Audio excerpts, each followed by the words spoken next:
Парламенттер аралық ассамблеясының 25 жылдығына арналған медаль менен төмендегі өкілдер сыйланышат.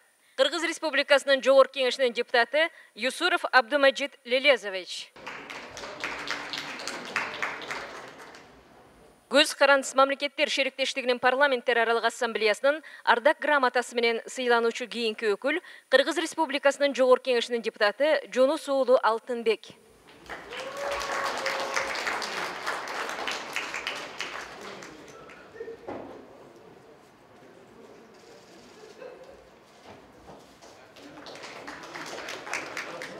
Шеріктештіктегі парламенттер аралық ассамблеяның 25 жылдығына арналған естелік белгісі менен төмендегі өкілдер сыйланышат. Кыргыз Республикасының Жоғарғы Кеңешінің депутаты Узакбаев Абылкайыр Осмонбекович.